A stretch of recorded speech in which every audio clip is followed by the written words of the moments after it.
Pozor, mám na test Q7 a dieselovú.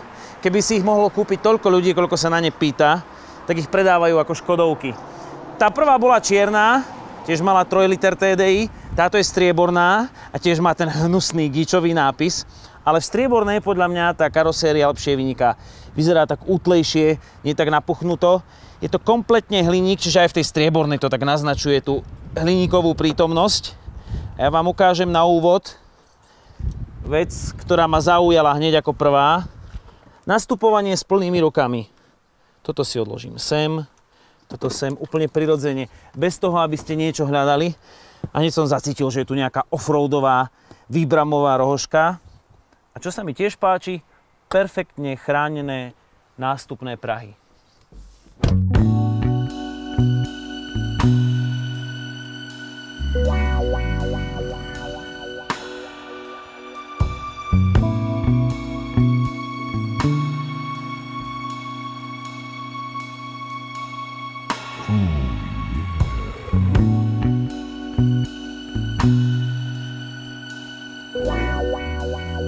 V tej predchádzajúcej verzii som mal Virtual Cockpit, teda čistý displej, a keď sa tak na to pozerám, tak ani toto nie je zlé. Hlavne to stredné menu, displej medzi budíkmi je prehľadný. Som v palubnom počítači, hneď vedľa mám rádio a multimédia, potom telefón a následne navigáciu. A keď hovorím o navigácii, do pozornosti treba dať nový touchpad, jeho najnovšiu verziu. Je jednoduchá, pozrite, stačí, že idem jeden klik a už je, že kde chcete ísť. Čiže napríklad napíšem P, O, L, pomýlim sa, že U, tak ho zmažem, dám tam takto polomka, hej, alebo môžem dať medzeru. Ešte jedna vec sa mi na tom displeji páči, že si ho môžem takto jednoducho schovať. A tým pádom mám len všetko pred sebou a pripomína mi to tú automobilovú klasiku. Jedna vec, ktorá mi tu nejak nesedí, je páka. Volič automatickej prevodovky. Jednak to P-čko je tu, nejak tak od ruky, tu je odisťovací mechanizmus. Neviem si na to zvyknúť a displej sa opäť vysunul, pretože táto verzia má množstvo kamier, ktoré sledujú okolie auta, tak nie je to už ojedinelá vec. Ale to vykreslenie obrubníka je pekné a vidím, že neoškriem disk. Myslím, že tento systém kamier, perfektná grafika, naozaj perfektné zobrazenie, vidíte v tom aj chodcov, je pri 5-metrových SUVčkách už viac menej nutnosť. Čo sa týka rozmerov, tak Q7 má oproti napríklad X5, ak ju zoberieme, dlhší rázvor, je dlhšia, je širšia, ale je nižšia. To však neznamená, že má málo miesta nad hlavou.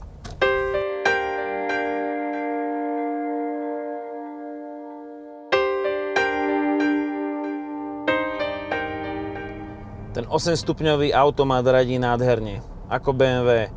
Naozaj tieto dve značky si to môžu v automatických prevodovkách rozdať smelo a dokonca sú si tak podobné, že aj na 8. rýchlostnom stupni točia rovnaké otáčky.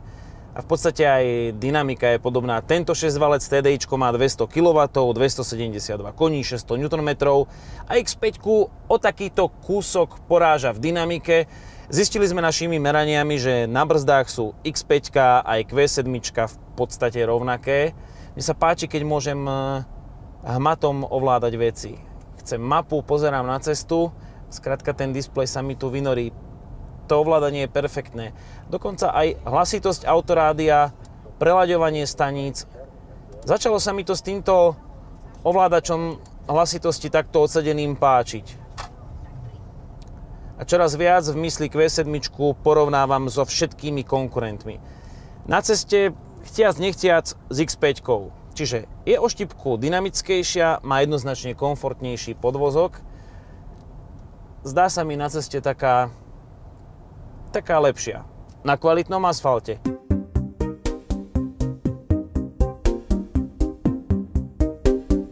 to mám najradšej v automatike, kedy ten podvozok dobre reaguje a vôbec netreba tie citeľné zmeny Dynamic Individual.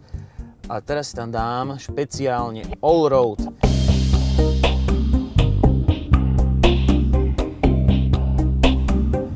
Tak to je neskutočné. Sú to jamy,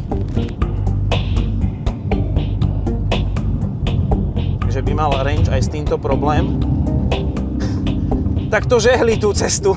Toto je normálne emócia. Ešte to skúsim aj zahnúť sem.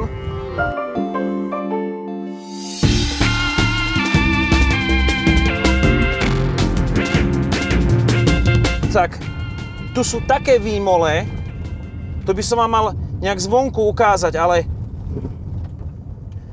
ako funguje, teraz idem zabrzdiť na tom štrku, áno.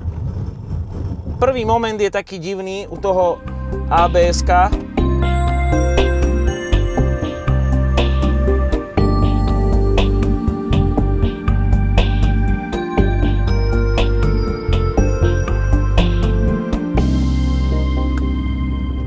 Je to etalón pre jazdu na štrku na 21 palcových kolesách.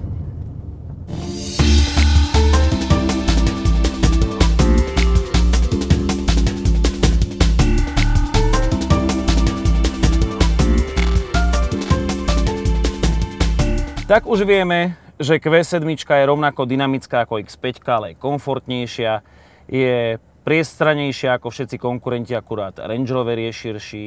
Dokonca už je možno trošku lepšia ako Range Rover na štrkovej ceste. Batožinový priestor má praktickejší ako Volvo. A tak ma zaujíma, aká bude v teréne. Musím si zatvoriť okno, to je prvá zásada, ktorú ma učil Tomáš Holý. Zvlášť, ak si takto pripravíme trať na mokrejšie. Opäť sme v areáli Endura Brezna u Peťa Belka, kde mám taký normovaný kopec možno na tieto načančané SUVčka. Prvá vec, ktorá ma trochu zaujíma je, a dúfam, že to bude zvonku vidieť, keď urobím v blate prvý záber, či to auto potiahne alebo šmíka, to znamená, som zvedavý, či aj tie zadné kolesá sa zapoja do činnosti. Mám letné pneumatiky, automatickú prevodovku, 8-stupňovú, ale toto je znak Audi, že to nešpekuluje. Ja si myslím, že to zvonku bude vidieť. Veľmi kontinuálne môžem dávkovať plyn. Tu cez ten hrb musím ísť opatrne.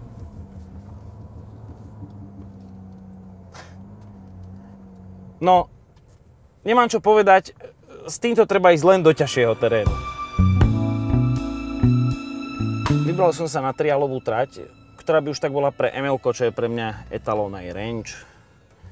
Má úžasné vlastnosti v teréne, ale toto nemá ani redukčnú prevodovku, ani nejaký úplne extra offroad paket. Som zvedavý, ako to pôjde po tom piesku, či to tam nezačne skákať. Musím zvoliť hlavne dobrú stopu, zdvihol som si to na maximum. No a teraz príde podľa mňa rizikový moment. To auto ide neskutočne. A už je to tu vymleté, taký pieskový podklad. Nič som nechytil. Plynulý prenos sily, Peťo mi to ukazoval Belko a pozná svoj areál, že palec hore. Neskutočné. No, nebyť toho, že toto je také naleštené auto, tak si viem predstaviť, dať mu tu prekážky ešte väčšie. Čiže to kríženie náprav, kontinuálnosť záberu je dôležitá. Ešte si dám na záver toto blátko. Aj tuto to musím na konci prekrížiť kvôli prejazdovému uhlu, lebo tu je tu na enduro motocykle, ktoré tu skáču. To si ja nedovolím, ale trošku viac pridám. Ja sa s tým hrám.